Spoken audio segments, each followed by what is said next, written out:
What's up, Thrashers, and welcome back once again to the Thrash Maniac 99 YouTube channel, and I am back for an album review. It's been a little bit since I've done an album review, and that was just because last weekend I was kind of busy, and also there wasn't really anything that caught my eye last weekend. But new weekend, and there's plenty of stuff to talk about, and the first one I'm going to be talking about this weekend is a really hyped band that I've heard from in passing from either Raphael from the Horseman podcast that I do, or even through other YouTubers talking about this band. So when I saw this band had a new album coming out, I thought it'd be a good time to talk about them, and we are talking about the second and the newest album from Rochester, New York death metalers, Undeath. It's time to rise from the grave. So yeah, I've heard a lot about this band, but I've never given them a chance until now with this new album. But Undeath is a death metal band from Rochester, New York that formed back in 2018, and this is their second album, and both of their albums on Prosthetic Records, so they got onto a big label pretty quickly through their buzz. So it's cool to see that an upcoming band got signed to a big major metal label pretty fast. So, like I said, I've heard a lot of hype about this band. Does it live up to the hype? Let's find out. So we kick things off with the track Fiend for Corpses.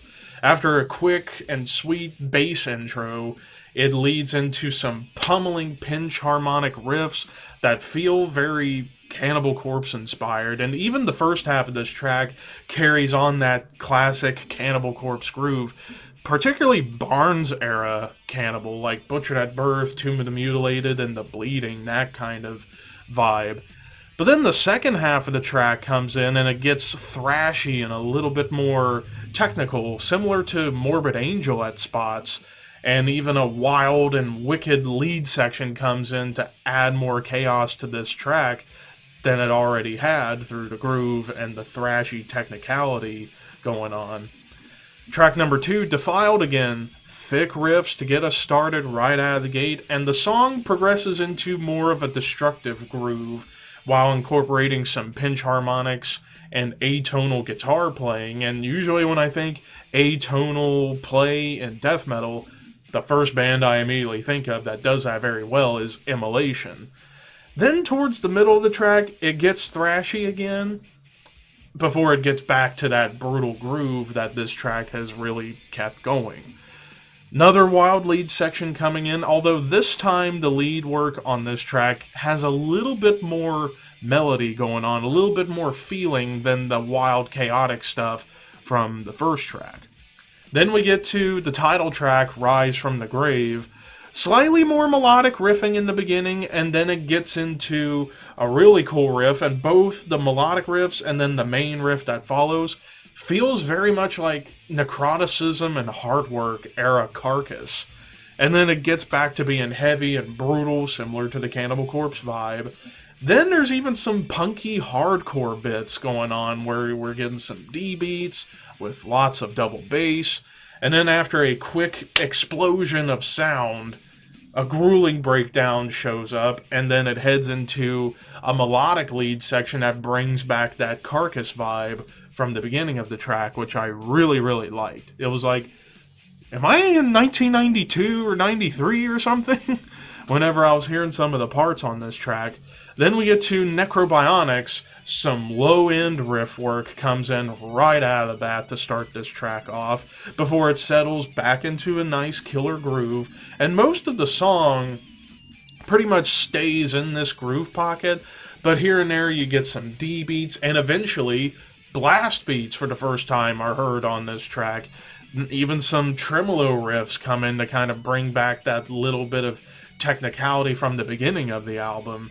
And that's what I liked about Necrobionics. It was able to kind of mash up a lot of different things. Groove, D beats, blast beats, and some technical parts towards the end of the track.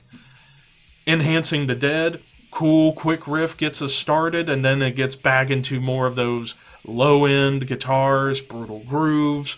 Afterwards, it gets thrashy, and some of the riff work that comes out kind of feels like if Morbid Angel and Cannibal Corpse had an evil, murderous child. And that's how you get Undeath, it seems. And some occasional atonal playing, again bringing back that Immolation vibe. and that's all happening with the guitars towards the middle. And then after a sudden burst of impact, a chugging breakdown, we go into pretty heavily.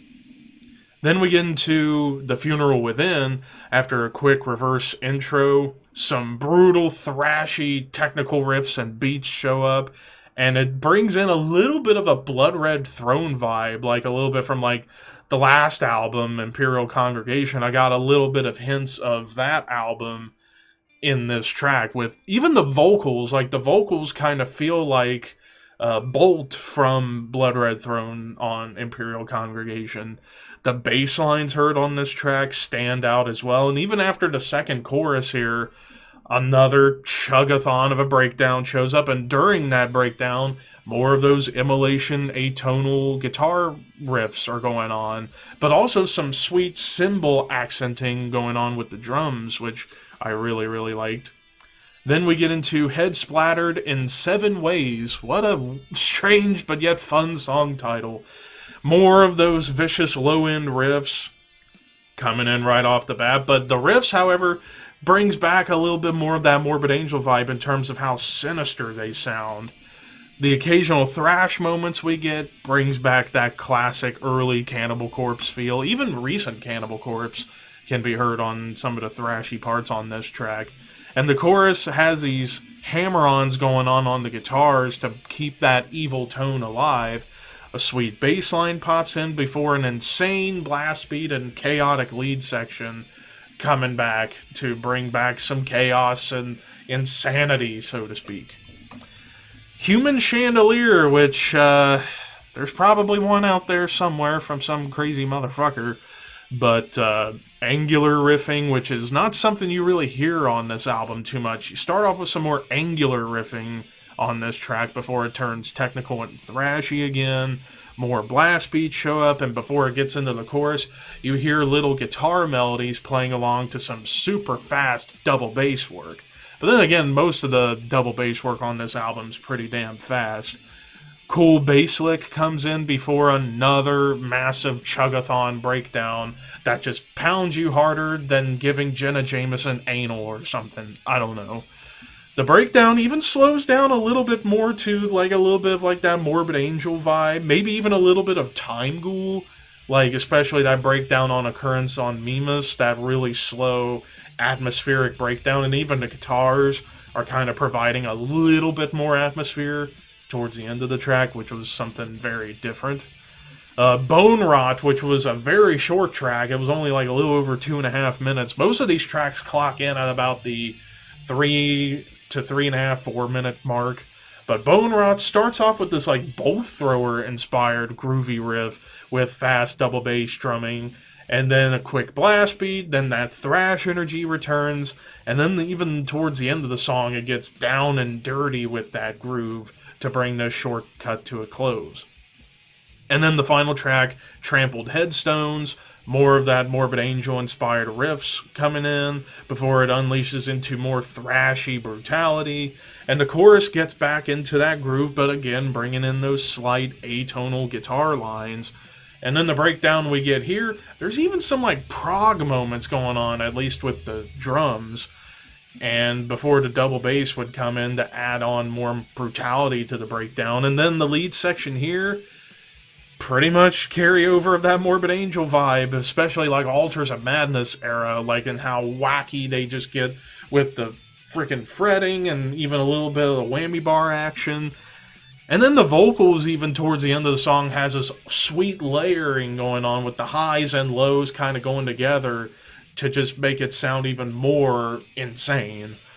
And that's how we bring this album to a close. So overall, is it heavy? You bet your ass it is. And like I said, this album feels almost like a bit of a sampler platter of old school death metal. Like there's some, like I said, I mentioned a lot Morbid Angel and Cannibal Corpse. This really honestly feels like a mix of both of those bands, with occasional moments of Carcass and Immolation and Blood Red Throne and Bolt Thrower, because there's plenty of groove on this album, and there's some memorable riffs and really cool vocals that kind of remind me again of like Bolt from Blood Red Throne, and even like middle era Suffocation. as far as like Frank Mullen's vocal style by that time. That's how the vocals kind of fit here for me. It's like a mixture of Bolt and middle era Frank Mullen combined. Alexander Jones did a hell of a job with the vocals here. Really, my only complaint I could really have about this album is that maybe some of the songs kind of blended together a little bit, because it kind of followed a little bit of a formula. It's like groove and then thrash moments, or the opposite. It starts off thrashy, gets groovy, and a lot of the grooves kind of blend together a little bit. But that's a very minor complaint, because after all, this band is going for straight up meat and potatoes death metal. So overall, this is another really solid one. I give this one a 9 out of 10. This is some really solid death metal right here from some newcomers. I definitely need to check out the first album, Legions of a Different Kind, and see like how different it is from that album to the new one here.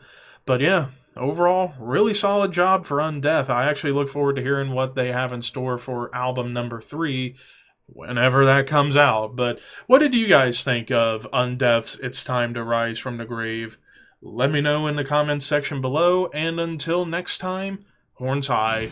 See you in the next one.